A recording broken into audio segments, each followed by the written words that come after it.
अस्सलाम वालेकुम। मैं हूं उज़ैर अहमद ख़ान, आपका अपना होस्ट अबलाग टीवी के हमरा।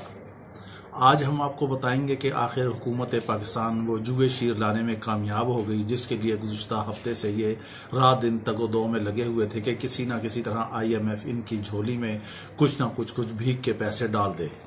पहले वजीर आजम ने जो स्टाफ लेवल पर मुआहदा हुआ था उसे रिजेक्ट करते हुए इन्होंने कहा था कि IMF को राजी करें ताकि वो कुछ रियायत दें।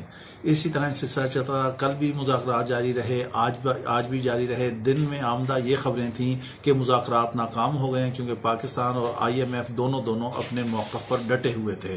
कोई भी राजी नहीं हो रहा था, जबकि पाकिस्तान उसे मुराद चाहता था।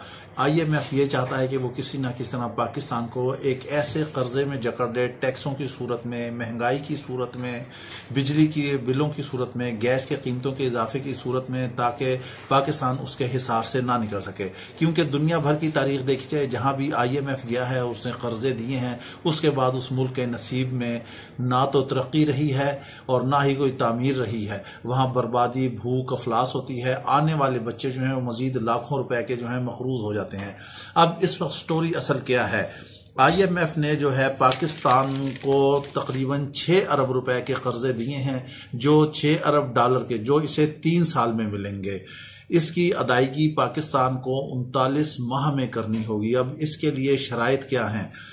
इसके अलावा मैं आपको ये यहाँ बताता चलूं कि आलमी बैंक और वर्ल्ड बैंक भी जो हैं वो भी 3 अरब डॉलर देने के लिए कुछ रजामंद हो गए हैं कि पाकिस्तान को वो भी इतने पैसे देंगे। अब हुकूमत ये कह रही है कि अमीरों पर वो सब्सिडी खत्म कर देगी। भाई अमीर क्या है? यहाँ तो हर आदमी खते गुर्बत से नीचे रह रहा है। जहां पर 800 रुपए से लेकर 1000 रुपए किलो तक लीमू फरोख्त होते हो, वहां आप एक शिकंज बीन का गिलास नहीं पी सकते। अगर आप ले तो एक लीमू 100 रुपए का बनता है जो एक गिलास में डालता है, तो गरीब आदमी क्या करे? वो जहर पिए, वो तरियाक पिए, वो कहां जाए? इसके अलावा अब अमीरों पे सब्सिडी खत्म करेंगे। अच्छा, फिर ये कहते हैं कि टैक्स नेट में लोगों को लाएंगे, टैक्स के जरिए जो है अपने मुल्क के खजाने में इजाफा करेंगे।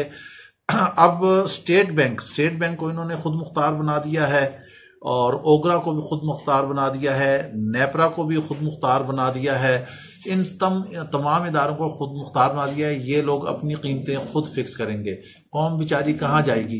ये वही इमरान खान है, आपको याद होगा, जिन्होंने कहा था कि IMF से बेहतर है कि मैं खुदकशी कर लूं। इस वक्त अपोजिशन क्या कह रही है? वो कह रही है वजीर आजम साहब, अगर खुदकशी से ऊपर कोई पहलू है तो अब वो आप कर लें, क्योंकि आपने जो कुछ कहा था आप उसके बिल्कुल एंटी जा रहे हैं, बल्कि 90 डिग्री पीछे जा रहे हैं। मुल्की हालात क्या है? मईशत हमारी डूब रही है, दहशतगर्दी मुल्क में पनप रही है। अभी एक तरफ दाता साहब के बाहर खुदकश हमला होता है, अभी उसको चंद दिन ही गुजरते हैं कि गवादर में PC होटल पर दहशतगर्द अटैक कर देते हैं। क्या अगर हुकूमत को नहीं पता, अवाम को पता है, हमें पता है कि इन हमलों के ताने बाने भारत से मिलते हैं, NDS से मिलते हैं, अफगानिस्तान से मिलते हैं, रा से मिलते हैं।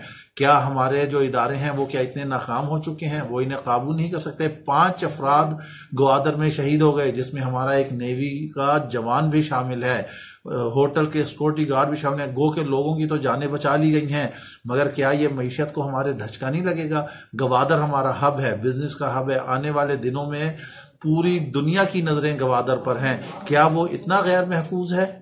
मुल्क में दहशतगर्दी क्यों फैल रही है? इदारे हमारे कहाँ हैं? हमारे सिक्योरिटी के इदारे कहाँ हैं? कानून नाफिज करने वाले इदारे कहाँ हैं? एक जानिब आप जो हैं वहां से उधार कर्ज ले रहे हैं, IMF से ले रहे हैं, आप एशियाई बैंक से ले रहे हैं, आप वर्ल्ड बैंक से ले रहे हैं, आप हर तरफ झोली फैला रहे हैं। आप क्या देंगे?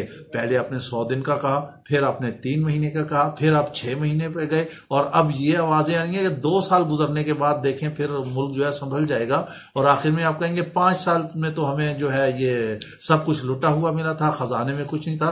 खुदारा ये हुक्मरान माजी के बयानिए को छोड़ दें, उसको तर्क कर दें, नया बयानिया लें। हमेशा हर वक्त यही होता है कि तबाह हो गए, बर्बाद हो गए, खजाना खाली मिला है, हम लुट गए हैं, हम पुट गए हैं। आप ये देखें कि आपने 9 महीने में क्या किया है, आपने इस कौम को क्या दिया है। 9 महीने के अलावा कभी कोई चीखें निकलवाता है, कभी कोई रुलाता है, कभी पेट्रोल महंगा होता है। आमदा खबरें ये हैं कि शायद पेट्रोल मजीद 10 रुपए इजाफा हो जाएगा। ये लोग कहाँ जाएंगे? क्या ये अपनी बोटियां नोचेंगे? इनके जिस्म पर, गरीब अवाम के जिस्म पर आने वाले वक्त में कपड़ा रहना भी मुश्किल हो जाएगा। आपने इमरान खान साहब जो वादे किए थे आप उन्हें पूरा करें। जो आप 22 साल अवाम को सबक पढ़ाते रहे, आप उन पर चलें, आप उस मंशूर पर चलें जो आपने दिया था। इतना अवाम को अंधेरे में न धकेलें कि हालात खराब हो जाएं। इसी के साथ अपने होस्ट उज़ैर अहमद को इजाज़त दीजिए। अपना ख्याल रखिएगा। अल्लाह हाफ़िज़।